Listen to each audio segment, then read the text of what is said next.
రాష్ట్రంలో అధికారంలో రావడానికి కూటమి ప్రభుత్వం ముఖ్యంగా టీడీపీ జనసేన ఎన్నో ప్రయత్నాలు చేసి మొత్తానికి అధికారాన్ని అయితే సాధించాయి, అధికారంలోకి వచ్చాయి. మూడు పార్టీల ముచ్చటగా దాదాపుగా ఏడాది కావస్తుంది. అయితే ఈ ఏడాది కాలంలో ఎన్నో అభివృద్ధి కార్యక్రమాలకు శ్రీకారం చుట్టారు కూటమి ప్రభుత్వం అధినేతలు. అయితే కూటమిలో ఉన్నటువంటి ప్రధాన రాజకీయ పార్టీ టీడీపీకి మాత్రం ఇప్పుడు అనుకోలేని అవంతరాలు, అనుకోలేని ఇబ్బందులు కూడా కనిపిస్తున్నాయి, కలిగిస్తున్నారు కూడా అనుమానాలు వ్యక్తం అవుతున్నాయి. ఎందుకంటే సాధారణంగా మనకు సామెత ఉంది, ఏరు దాటే వరకు ఏటి మల్లెన, ఏరు దాటాక బోడి మల్లెన. ఈ సామెతను నిజం చేస్తున్నట్టు ఉంది తెలుగు తమ్ముళ్ళ పరిస్థితి. ఎందుకంటే రాష్ట్రంలో అధికారంలో రావడానికి ఎన్నో ప్రయత్నం చేసి ఎన్నో సమస్యలు ఎదుర్కొని వైసీపీ ప్రభుత్వం పెట్టుబడి కేసులను సైతం ఎదుర్కొని ఈ యొక్క రాజకీయాన్ని నడిపి చివరకు అధికారాన్ని సాధిస్తే, అధికారం అనుకున్న తర్వాత తమను నమ్ముకున్న నాయకులను కనీసం న్యాయం చేయకపోగా అన్యాయానికి చేస్తూ అటు ప్రజలను ఇటు కార్యకర్తలను వదిలేసి పార్టీని సైతం పక్కకు పెట్టినటువంటి కొందరు నాయకులపై టీడీపీ అధిష్టానం దృష్టి సారించినట్లు సమాచారం. ఈ నేపథ్యంలో మరి కర్నూలు ఉమ్మడి జిల్లాకు సంబంధించినటువంటి ఓ నేత పేరు ఇప్పుడు తీవ్రంగా చర్చనీయాంశమైంది టీడీపీ అధిష్టానంలో. అతనే మల్లెల రాజశేఖర్. గతంలో చిట్పీ చైర్మన్గా, బీసీ నాయకుడిగా ఎన్నో రకాలుగా పార్టీకి ఉంటూ పార్టీ పదవులను చెట్టి ఆయనకు ఇటీవల కూటమి ప్రభుత్వం అధికారంలోకి వచ్చిన తర్వాత మరి టీటీడీ దేవస్థానంలో ఓ బాధితమైన పదవిని కట్టబెట్టింది. అయితే టీటీడీ దేవస్థానం పదవిని ఏ సమయంలో తీసుకుంటారో కానీ పదవి తీసుకుంటాల నుంచి ఇంతవరకు అటు ప్రజలకు కానీ అటు పార్టీ కార్యకర్తలకు కానీ అందుబాటులోకి రావడం లేదన్న విమర్శలు వెల్లువెత్తుతున్నాయి. ఇదే విషయాన్ని టీడీపీ కార్యకర్తలు గత ఎన్నికల్లో పార్టీ విజయానికి కృషి చేసినటువంటి కొందరు నేతలు టీడీపీ అధిష్టానం దృష్టికి తీసుకొని తెలిసింది.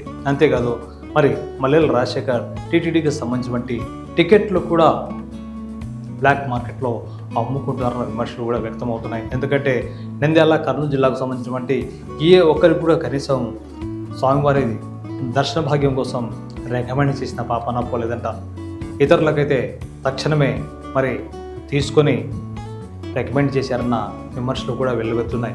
ఈ నేపథ్యంలో అటు పార్టీకి ఇటు కార్యకర్తలకు దూరంగా ఉన్నటువంటి ఈ యొక్క నంద్యాల పార్లమెంట్, నంద్యాల జిల్లాకు సంబంధించినటువంటి టీడీపీ జిల్లా అధ్యక్షుడు మల్లెల రాజశేఖర్పై టీడీపీ అధిష్టానం కాస్త ఆగ్రహంతో ఉన్నట్టు తెలుస్తుంది. ఎందుకంటే మొన్న మార్చి చివరి వారంలో తెలుగుదేశం పార్టీ ఆవిర్భావ దినోత్సవం వేడుకలు జిల్లా వ్యాప్తంగా ఘనంగా నిర్వహిస్తే పార్టీ అధ్యక్షుడిగా జిల్లా అధ్యక్షుడిని బట్టి మల్లెల రాజశేఖర్ మాత్రం కనీసం ఎక్కడ కూడా పార్టీ కార్యక్రమాల్లో కనిపించలేదు.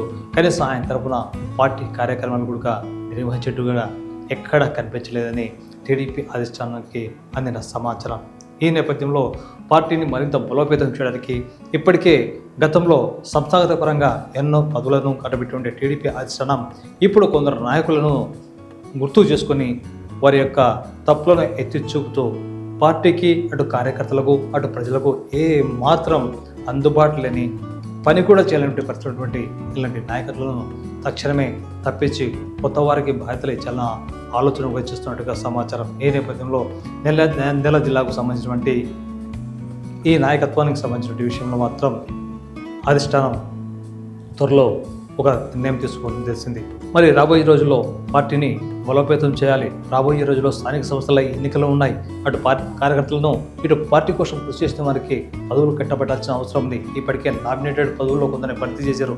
మరికొందరిని కూడా నామినేటెడ్ పదవులు ఇచ్చి వాళ్ళని సంతృప్తిపరచాల్సిన బాధ్యత టీడీపీ అధిష్టానం పడింది. మరి ఈ నేపథ్యంలో అటు టీటీడీ బోర్డు సభ్యునిగా ఇటు నంద్యాల జిల్లా టీడీపీ అధ్యక్షుడు ఉన్నటువంటి మల్లెల రాజశేఖర్ గత కొన్నేళ్ల నుంచి అటు అధిష్టానం కానీ ఇటు కార్యకర్తలు కానీ ఇటు జిల్లా నేతలకు కానీ ఎవరు కూడా అందుబాటులో లేకపోవడం ఇప్పుడు పార్టీలో పెద్ద చర్చనీయాంశమైంది. ఈ నేపథ్యంలో నంద్యాల జిల్లానే కాకుండా ఆంధ్రప్రదేశ్లోని పలు జిల్లాల్లో ఉన్నటువంటి కొందరు నేతలను కూడా టీడీపీ ఆ పార్టీ బాధ్యత నుంచి తప్పించే అవకాశం ఉంటే తెలుస్తుంది. ఈ నేపథ్యంలో నంద్యాల జిల్లా, కర్నూలు ఉమ్మడి జిల్లాతో పాటుగా మరికొన్ని జిల్లాల్లో కూడా త్వరలో పార్టీ అధ్యక్షులను మార్పుకు టీడీపీ అధిష్టానం శ్రీకారం చుట్టబోతుంది. అయితే నంద్యాల జిల్లాకు సంబంధించి మాత్రం మల్లెల రాజశేఖర్పై వేటు తప్పదన్న విషయం ఇప్పటికే స్పష్టమైపోయింది. మరి మల్లెల రాజశేఖర్ను తప్పిస్తే ఆ బాధ్యతలు ఎవరికి అప్పచెప్తారనే విషయం కూడా ఇప్పటికే టీడీపీ అధిష్టానం అంతిమంగా ఓ నిర్ణయానికి వచ్చి తెలిసింది.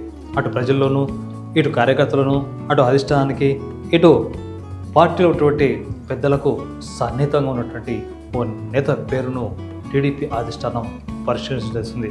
అయితే అటు ప్రజలతో పాటుగా ప్రజలకు దాని నుండి వెంట నడిపించి అన్ని సమయాల్లో ఏ సమయంలో కనీసం సమాచారం ఇచ్చినా నేనున్నట్టు భరోసా ఇచ్చే నాయకత్వాన్ని మాత్రం టీడీపీ అధిష్టానం ఈ పార్టీకి పూర్తి చుట్టూ సమాచారం. మరి ఈ నేపథ్యంలో నంద్యాల టీడీపీ అధ్యక్ష బాధ్యతలు ఎవరికి అప్పగిస్తారన్న విషయం పార్టీ నేతల్లో, అటు కార్యకర్తల్లో చర్చనీయాంశమైంది. ఏదేమైనా ఏరు దాటాక ఏటి మలన, ఏరు దాటిన తర్వాత బోడి మలన అనే కొందరు నాయకులను తప్పించి పార్టీ ప్రధానమని, అధిష్టానం నిర్ణయమే శిరోధారమని, ప్రజలే దేవుళ్ళని భావించినటువంటి నాయకత్వానికి, కొత్త నాయకత్వానికి టీడీపీ అధిష్టానం జిల్లా నాయకత్వ బాధ్యతలను త్వరలో అప్పచెప్పబోతుంది.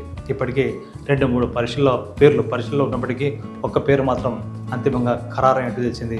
మరి ఈ నెల చివరి వారంలోగా నంద్యాల జిల్లాకు సంబంధించి నేతలు, అలాగే కొత్త జిల్లాలో ఉన్నటువంటి ఇతర జిల్లాలకు సంబంధించినటువంటి నేతల పేర్లనుగా త్వరలో అధిష్టానం ప్రకటించనున్నట్టు తెలిసింది. ఈ నేపథ్యంలో ఇప్పటికే నామినేటెడ్ పదవుల కోసం ఎదురు చూస్తున్న వారిని సైతం టీడీపీ అధిష్టానం సంతృప్తి పరిచే విధంగా కొత్త వారిని మరి పదవులు ఇచ్చి పార్టీని బలోపేతం చేసే అవకాశంపై దృష్టి సారించినట్టు తెలిసింది.